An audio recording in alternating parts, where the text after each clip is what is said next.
Bismillahirrahmanirrahim. Assalamualaikum warahmatullahi wabarakatuh. Alhamdulillahi rabbil alamin. Wa bihi nasta'in ala umuri dunya waddin. Asyhadu an la ilaha illallah wahdahu la syarika lah. Wa asyhadu anna Muhammadan abduhu wa rasuluh. Allahumma salli ala Sayyidina wa Nabiyyina wa Habibina wa Syafi'ina wa Zuhina wa anta maulana Muhammad wa ala alihi wa sahbihi wa sallam.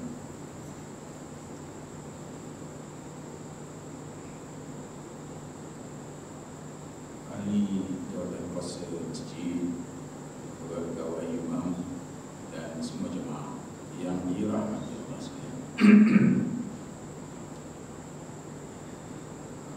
Siri yang lampau kita telah pun banyak membicarakan perkara-perkara yang disediakan oleh Allah Subhanahu wa taala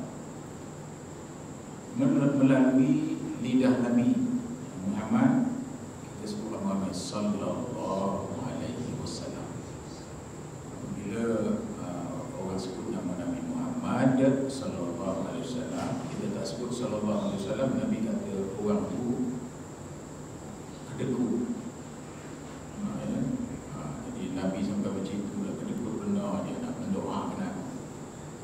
Jadi oleh kerana itu bila disebut saja Nabi Muhammad sallallahu alaihi wasallam, khutbah tu macam itu. Kalau ada sebut Nabi Muhammad sallallahu, tak apa, jasa kau kuat. Jadi di mana kita dapat tahu betapa ini pahalanya ini, begitu pahalanya begini?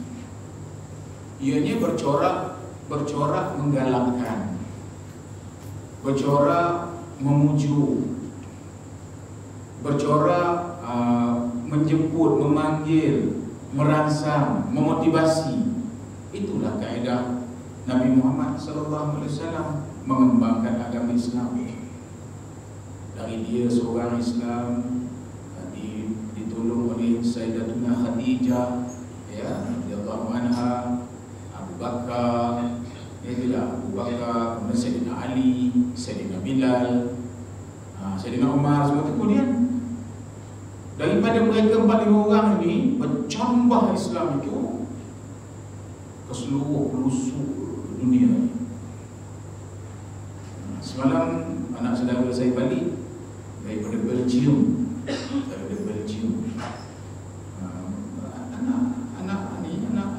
Anak kita dekat sini, Ramli Yaakob, kenal lah kan? Dia di Belgium sekarang, dia kerja di bank sana.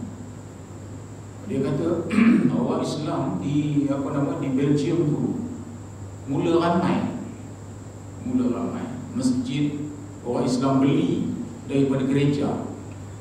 Orang gereja dah tak ada suka pergi ke gereja. Mereka dah macam tak percaya dengan agama dia. Maka orang Islam ni mula mengambil inisiatif untuk membeli gereja-gereja, jadikan masjid, jadikan surau. Begitu perkembangan Islam itu di sana. Dia bercerita sekarang. Jadi maka bagaimana kita mengetahui itu? Itu yang dipanggil ilmu. Itu dipanggil ilmu. Dan ilmu itu kan dalam Al-Quran kita bermula apabila Nabi Muhammad SAW diberi ijazah mengembangkan agama. Ayat pertama yang dia dapat ialah a'udzubillahi minasyaitonirrajim, Iqra. Iqra tu katanya bacalah. Bila membaca tentulah untuk mengetahui. Membaca mengerti nak mengetahui hal ehwal dunia, nak mengetahui hal ehwal agama, nak mengetahui keturunan, nak mengetahui sejarah. Iqra. Itu ayat pertama yang diturunkan oleh Allah melalui malaikat Jibril kepada Nabi Muhammad sallallahu alaihi wasallam. kaedahnya. Wa ana biqari, kata Nabi Muhammad sallallahu alaihi wasallam, aku tidak pernah membaca. Apa kata malaikat? Adakah dalam ilmu kita belajar malaikat ambil rotan dipukul di belakang budak, belakang Nabi supaya pandai membaca? Tapi dalam sejarah menyebutkan bahawa bila ana wa ana biqari, macam mana nak baca? Tak tahu baca. Nabi Muhammad tu kata ummi, tak tahu membaca. Orang sekarang kata buta huruf, nak faham di sebelah tu. Dia buta huruf, nak menyenang faham. Ya. Apa dibuat oleh malaikat Jibril? Peluknya. Dipeluknya Nabi Muhammad sallallahu alaihi wasallam. Artinya kalau kita ada akal, kita tahu mengajar itu ianya dengan metod dan kaedah. Bila budak itu tak dapat, hendaklah dikasih sayang, dipeluk dia. Nampak? Tidak? Kita mana? Saya ngajar anak saya, ikut bapak saya mengajar saya. Pakai rotan. La ilaha illallah. Menangis tu main mata baca depan Quran basah. Tapi iyalah, kalau tak buat macam tu kan dah tahu kita mengaji. Sekarang kalau buat macam tu lari rumah budak-budak ni. Apabila kita terdedah dengan dunia, kita mula melihat ilmu itu rupanya yang kita buat selama ini lazim kita buat. Bapa kita kalau pergi ke sekolah jumpa ustaz, dia hantar kita dengan rotan sebilah. Ustaz katanya, cikgu katanya, kalau aku tak kena dengan anak saya, rotan lah, jangan patah, jangan riuk sudah, rotan. Itu kelaziman zaman itu. Tapi yang lazim ni bukan mesti betul. Kadang-kadang lazim sebenarnya itu kelaziman aja. Lazim tahu lazim ya, yang biasa kita buat. Tapi sebenarnya tak tepat. Ada lagi yang tepat. Rupanya kita iqra itu ialah perkataan iqra. Qara'a dalam bahasa Arab, baca. Bila alif qaf, alif ke depan kalau iqra, maka artinya dalam bahasa Melayu bacalah, arahan. Bacalah dengan nama Tuhanmu. Iqra bismi rabbikal ladzi khalaq. Bacalah dengan nama Tuhanmu yang menjadikan. Jadi tak tahu anda ambil qarib, saya tak boleh peluk. Berapa kali peluk dalam sejarah kita belajar? 3 kan? Artinya kira bodoh hendak lagi. Bukanlah Nabi Muhammad itu bodoh. Nak ngajar manusia bahawa itulah kaedah ngajar yang diajar oleh Jibril kepada Nabi Muhammad, iaitu sebaik-baik umat. Itu rupa ngajar sebaik-baik umat. Jadi makanya banyak yang tak betul. Ini ilmu. Banyak agaknya yang banyak kita tak betul. Kita betulkan. Ini satu daripada Iqra bismi rabbikal ladzi khalaq. Baik. Yang kedua, tadi kita dah kata bila bacalah, maka hukum menuntut ilmu dan dengan kalimah baca tadi ialah wajib. Membaca itu satu kewajipan kepada setiap umat Islam. Wajib membaca. Bukannya sunat, bukannya harus, wajib, fardu.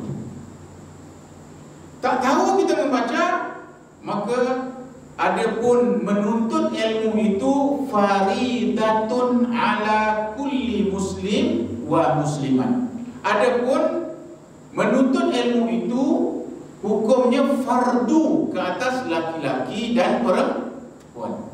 Wajib, fardu.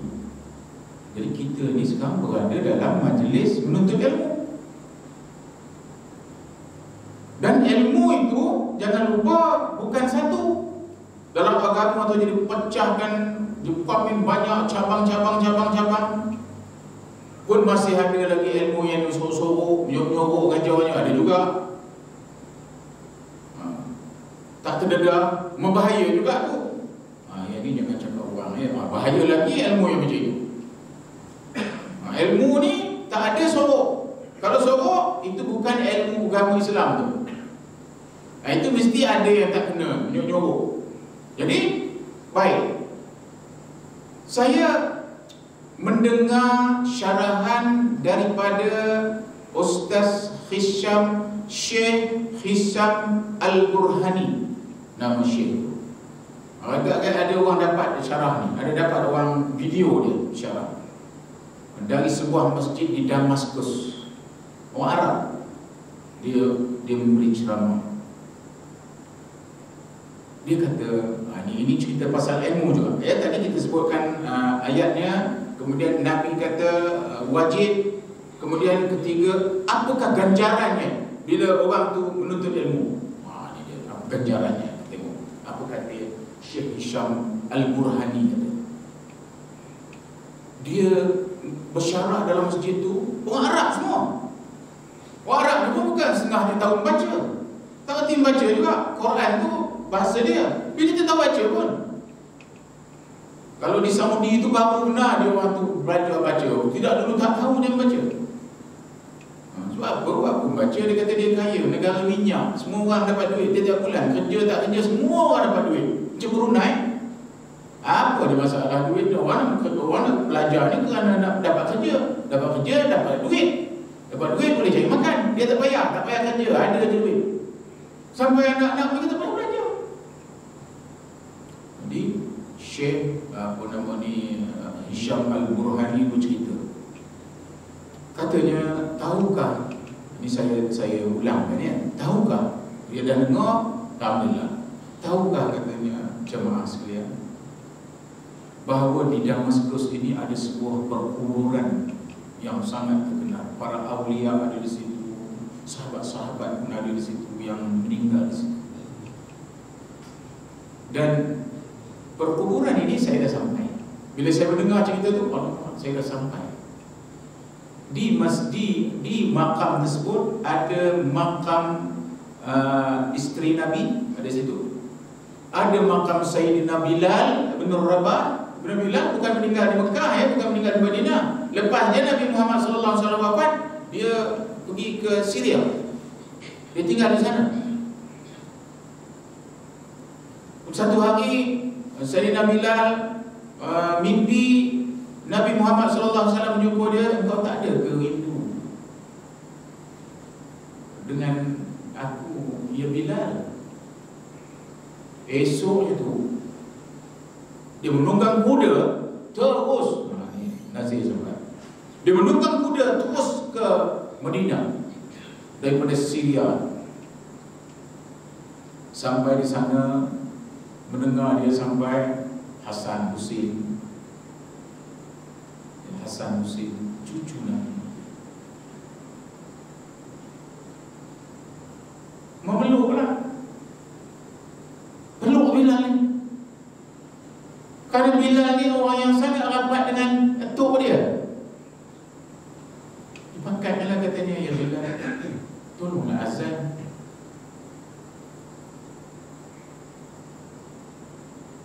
Rindu nak mendengar azan, kerana azanmu ialah di zaman Nabi. Macam itulah kita bercerita lah untuk senang faham. Agak mungkin bukan begitu dia bersembang kan, tentulah bahasa Arab. Oleh kerana yang minta ini ialah cucu Nabi Muhammad, tadi dia datang kerana mimpi Nabi Muhammad, oleh kerana azan lah dia.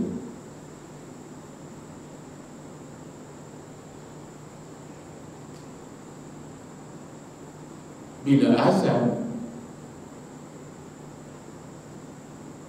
orang Mekah, orang Madinah berhenti semua bekerja, kerana dah bertahun-tahun tak mendengar suara Bilal ni. Dia orang terasa bahawa Nabi Muhammad itu balik ke? Isak tangis datang. Itu kisah Bilal. Kalau Nabi tak mimpi dengan dia tak akan balik ke Madinah. Kerana pada dia akan balik ke Madinah, hiba, sedih. Jadi itulah makam yang diceritakan oleh Hisham Syekh Hisam Al-Burhani ni. Dia kata di perkuburan ini ada seorang tukang gali kubur yang biasanya dia menggali kubur, dia lah menyambut orang untuk masuk ke dalam kubur.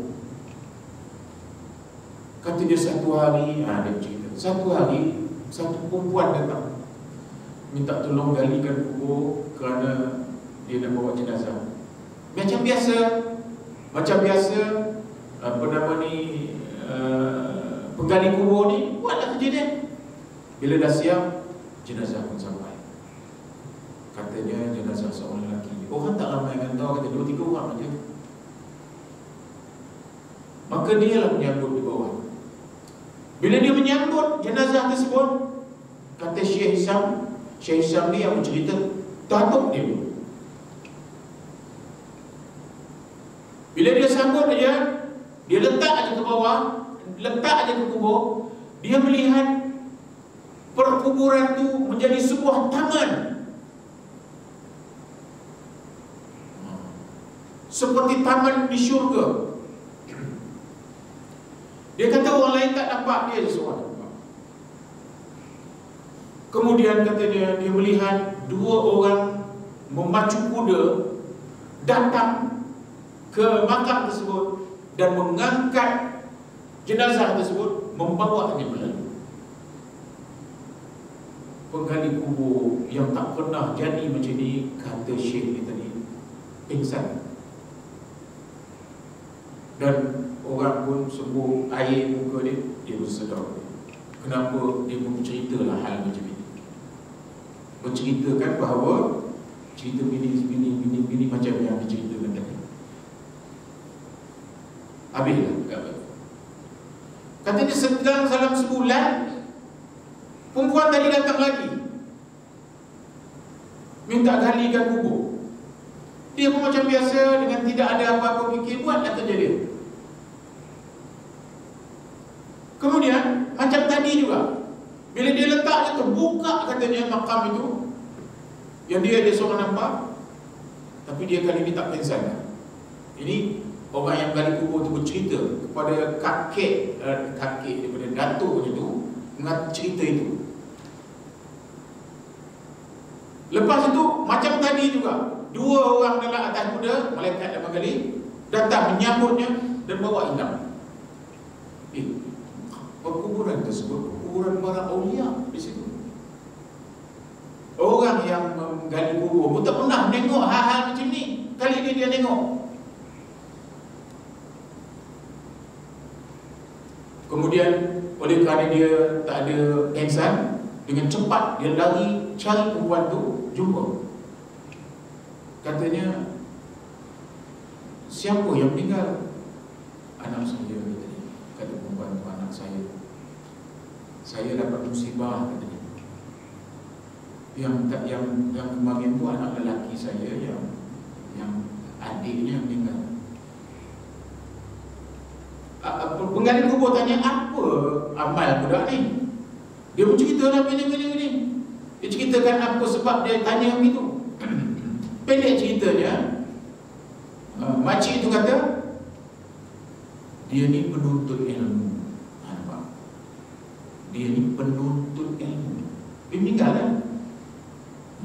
Kita ni sedang menuntut ilmu lah ni. Dia ni penuntut ilmu. Kalau begitu, penuntut ilmu lah jadi macam ni, orang penuntut ilmu rupanya. Kalau betul niat dan sebagainya, kalau dia meninggal, itulah cerita yang nak diceritakan oleh Syekh ni. Semoga kita ni semua pun menjadi macam itulah. Nabi janji orang yang menuntut ilmu ni diampunkan dosanya. Ampunkan dosanya. Yang seorang lagi, anak saya juga. Itu yang dikata musibah, anak saya juga. Apa pula kerjanya? Kerjanya dia tukang kayu. Tetapi dialah yang mencari perbelanjaan bagi membiayai penuntut ilmu ni tadi. Jadi penggali kubur tahu bahawa orang yang menuntut ilmu dan orang yang membiayai orang ini sama haram dengan niat yang betul dan sebagainya. Tak sempat pun ni malaikat dah sambut dia. Ini cerita sebenar. Ini cerita yang disimak Syekh Hisham ini bercerita-cerita sebenar. Lepas daripada itu, dia bercerita, lepas daripada itu, penggali kubur yang umurnya dah 50 tahun ni berhenti jadi penggali kubur. Dia mula pergi ke Masjid Al-Taqwa. Dekat situ ada Syekh, ada Datuk kepada Hisham ni tadi. Dia cerita cerita ini, dia mula menuntut ilmu di situ. Matan Jamiah lah dihafalnya, baca-bacanya. Dan selepas itu dia terus asyik dengan menuntut ilmu. Akhirnya dia itulah katanya Syekh Abdul Rahman Al-Haffar, iaitu seorang ulama besar Damaskus. Orang ni tadi penggali kubur. Mula menuntut ilmu umur 50 tahun.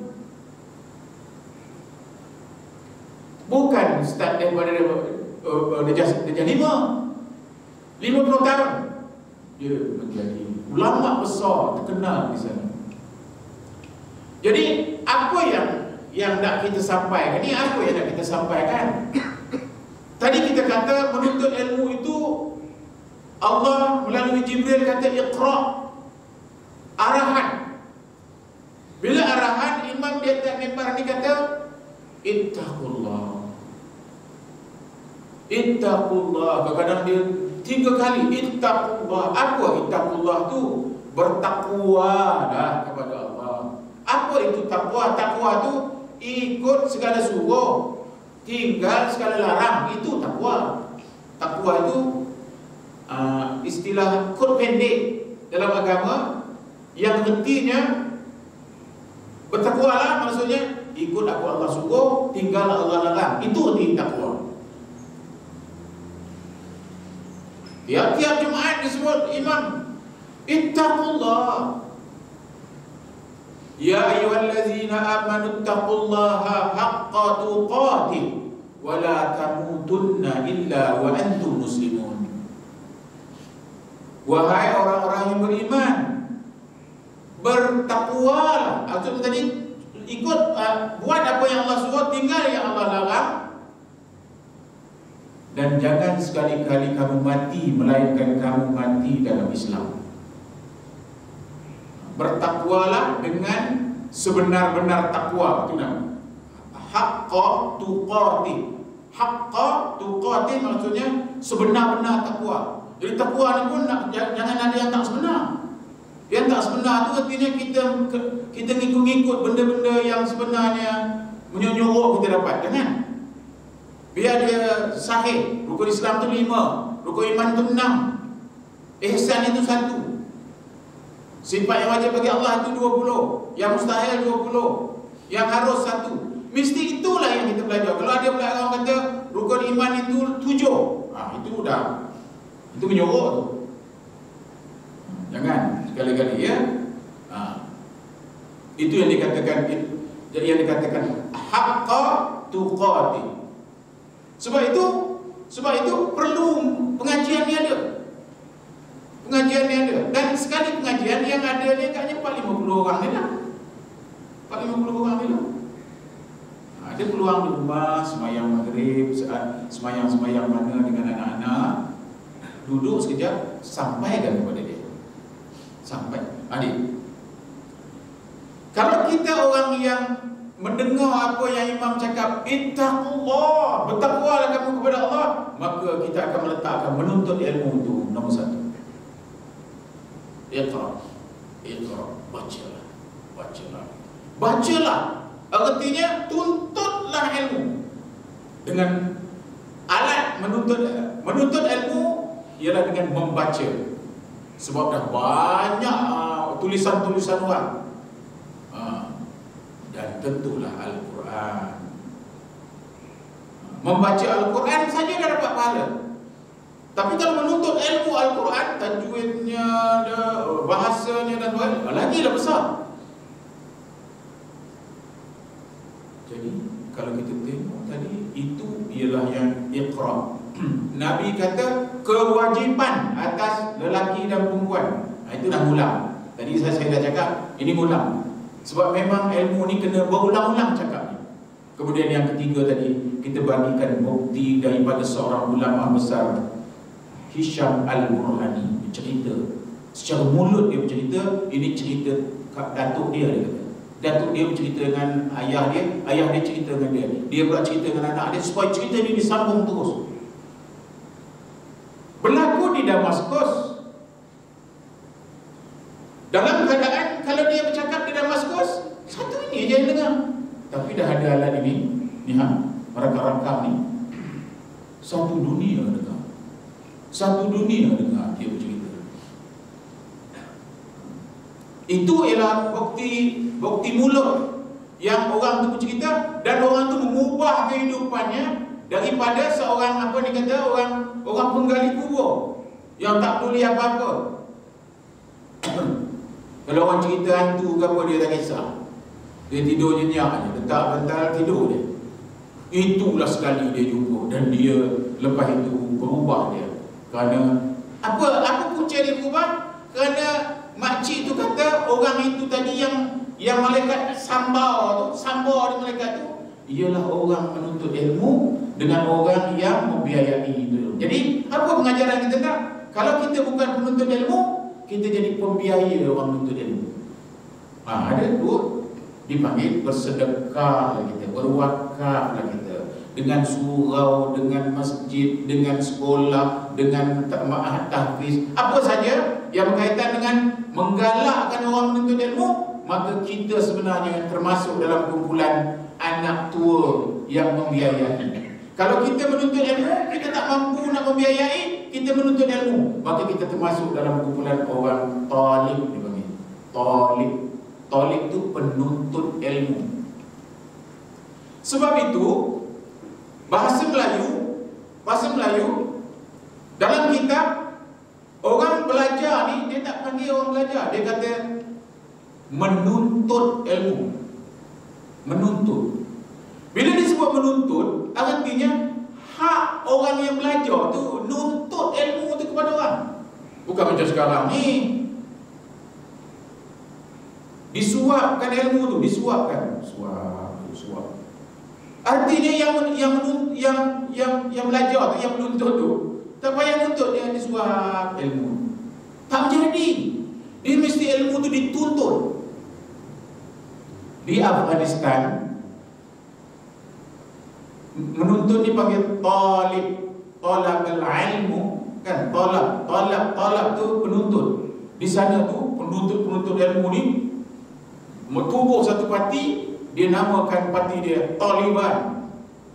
Itu dia panggil Taliban tu ialah penuntut ilmu yang bersatu.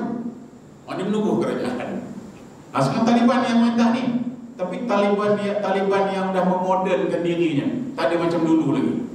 Kalau dulu Taliban itu memang dahsyat sungguh, tapi Taliban yang baru ni, jangan main-main orang Taliban ni. Ada orang mengatakan dalam Taliban dari negara Afghanistan ini yang mungkin bangkit itu, katanya Mahdi tu. Kenapa? Orang Taliban ni, ya Allah, degil betul. Rusia datang tu nak ngancurkan dia, tak pernah menang. Amerika balik saja. Sekarang ni dia waktu masa merdeka dia, dengan syarat dia mengubah sikit dia punya cara macam dulu dia ini tak boleh. Sekarang dia Amerika kata okey, kami setuju lah, lawan tak boleh. Tak macam mana dia dah lalu lubang untuk ada semua sekali. Jadi Taliban ini ialah penuntut ilmu. Penuntut ilmu. Tapi tak macam di mana diselewengnya semua itu sampai orang marah dengan dia. Dunia marah dengan dia. Pasal apa? Dia ekstrim, orang panggil ekstrim. Orang perempuan tak betulnya pancung itu macam itu dia. Senang kerja dia, biar orang takut. Jadi berbalik kita kepada ini tadi, menuntut ilmu itu. Ini kita dah malam ke-8, dah mula serius sikit ya. Mula-mula kita main-main apa je ya. Ini kita dah mula serius dah. Menuntut ilmu itu adalah suatu yang wajib.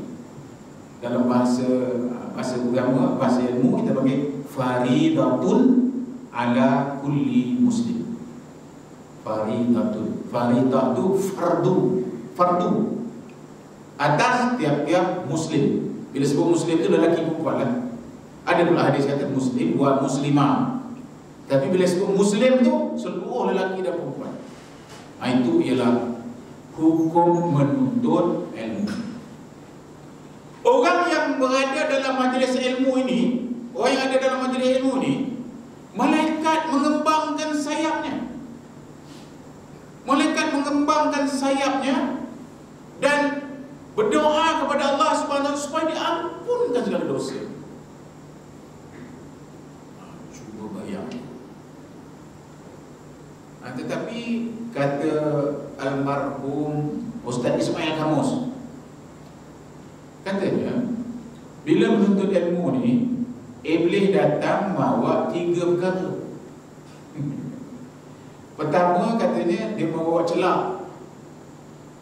Bila disapunya celak tu, mata tu begitu je.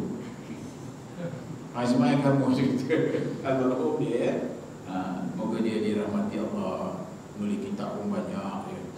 Menulis kitab banyak itu ni. Dia gurau je. Dia pokok-pokok kerajaan saya ada dalam majlis tu. Hujung saya tak kenal dalam majlis.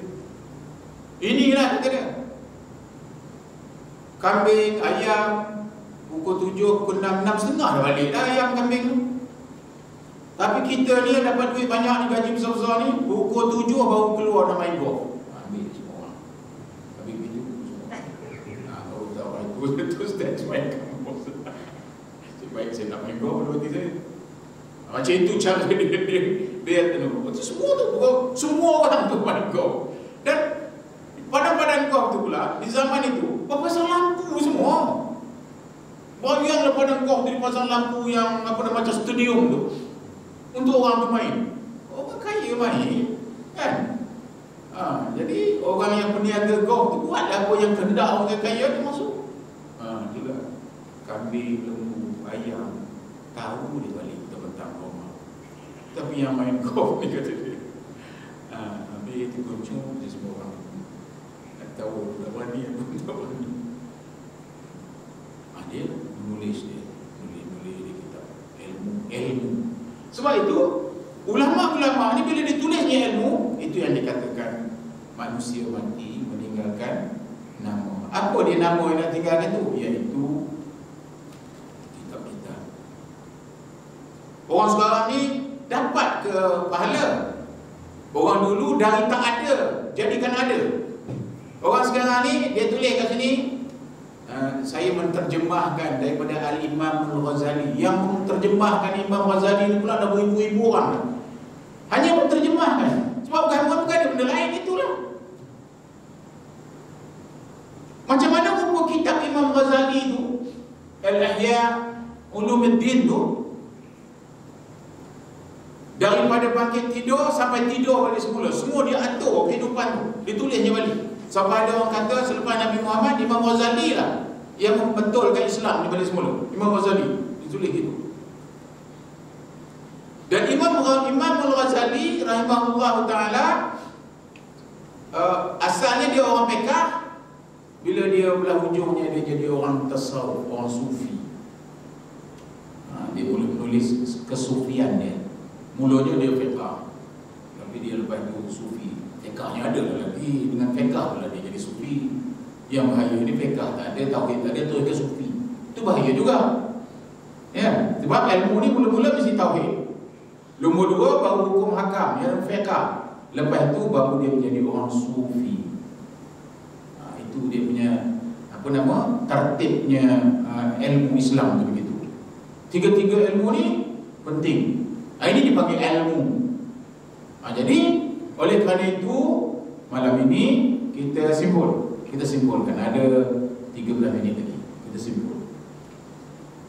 Pertama sekali nak ulang balik.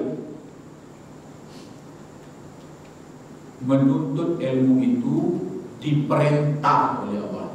Itu pasal orang Islam sepatutnya tak ada jadi orang jahil. Pasal menuntut ilmu diperintah. Iqra itu satu ayat, satu huruf saja, satu perkataan. Iqra.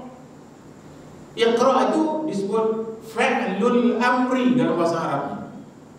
Ayat perintah. Siapa yang memerintah? Bukan Nabi. Yang memerintah Allah yang cipta kita. Dan ayat itulah ayat yang mula-mula disampaikan oleh Jibril kepada Nabi Muhammad sallallahu alaihi wasallam. Itu Iqra. Bermula dengan bacalah dengan nama Tuhan. Jadi yang kita ambil bila nak mulakan sesuatu, kita kata Bismillahirrahmanirrahim dengan nama Allah. Ya. Yang kedua, hukum menuntut ilmu. Oleh kerana Allah tadi dah kata perintah, maka hukumnya Nabi menyebutkan hukum faridatun. Saya ulang balik, faridatun, faridah. Kalau kita pun nama anak kita Faridah, faridah, itu artinya fardu, kewajipan, tak boleh tidak. Itu fardu.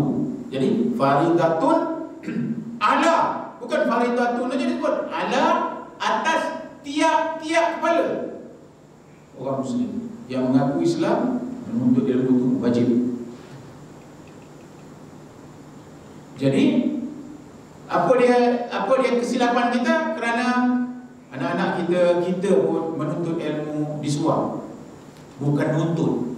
Kalau menuntut, hak kita ni tuntut ilmu itu kepada guru-guru. Tuntut, arti kita cari guru. Tapi dia berubah sekarang ni, guru cari murid. Jadi udah jauh sangat daripada Allah suruh kita umat cari guru, akhirnya guru cari murid. Jadi tak tembung lah. Bagaimana Islam itu nak kuat, disebutkan bahawa kalau sekiranya subuh itu, waktu sembahyang subuh itu sama ramai orang dengan sembahyang Jumaat, itu Islam akan jadi kuat. Kalau sekarang ni tak ada lah. Kalau ada kedai Melayu pun dekat situ, jual segala beras, segala ada, lebih seupang, kita sumpah macam dah habis-habis. Tapi kedai yang kau tak apa. Tapi kedai yang kau tu, masa saya kecil-kecil tu, menipu je kerja tangan ini tu. Menipu je. 16 tair macam tu sekali kan. Agaknya 12 tair. Nampak? Angkat tu. Tapi tangan itu dah mengecoh je kerja. Masuk je kita kedai tu, berkus batang. Dari jam dia kan narik dia tadi. Hantu betul dia.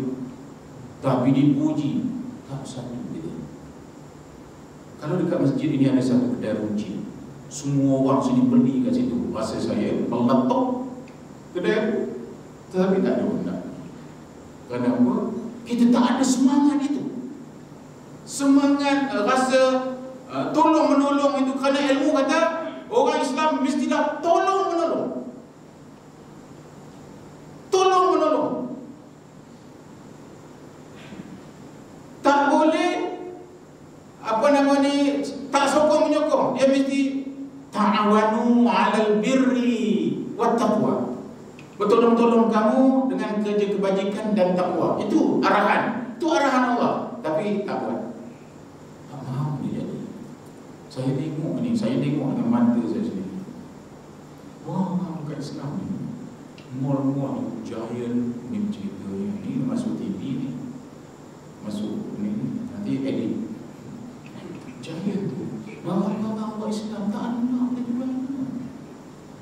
Kalau ada pun dia ambilnya di depan kerajaan tu, takut lesen kena tarik, dia ambilnya. Kata dia letak belakang. Cubalah cari ubat gigi mukmin, apa namanya? Susah dia cari gigi mukmin tu. Tak ada.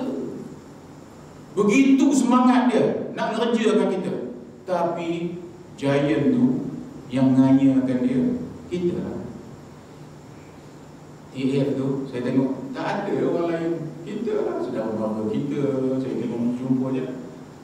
Kalau panggil saya ustaz tu mesti orang kampung saya. Ustaz lah ini mesti orang kampung saya. Kalau orang jauh Datuk dia. Ini mesti orang kampung. Semua jumpa situ. Setiap kali saya pergi, Ustaz, semua di situ. Nampak? Macam mana gaya kita nak buat itu? Karena kita tidak mengikut perintah Allah. Perintah Allah kita ketika. Kalau sekupang kan kita bercerita satu kampung, lebih sekupang. Tapi orang India, dia panggil Little Indian. Little Indian. Dahsyat betul dia buat. Walaupun dia ada sikit tu, semua pergi kedai situ. India. Cinta dan itulah kehidupan dia. Tapi orang Melayu masih berpecah-pecah. Dia tak ada, artinya tahun ini semua orang kampung Gresik kita nak menghidupkan sebuah kedai runcit Melayu. Nak tahun depan kita nak dia sekali ganda lagi besar. Misalnya ada cita-cita semua orang macam tu, insya-Allah. Jadilah, tapi kalau tidak tak ada. Tak ada KTM semua. Saya pun KTM. Bukan tuan-tuan je KTM. Sebab kenapa? Dia punya alasan tu semua ada situ. Semua ada. Mak ayah aja tak ada. Lain semua ada. Itu alasan kita kan. Tak apalah. Tapi macam mana kita nak sampai satu ketika kita memang buat betul lah. Bukannya resis. Artinya kita nakkan supaya kalau berniaga tu perintah Nabi kan. Masuk pada jadi kita cukup pada serius lah. Kita serius. Allah SWT menolong. A'udzubillahi minasyaitonir rajim. Wal 'asri innal insana lafi khusr illa allazina amanu wa 'amilus solihati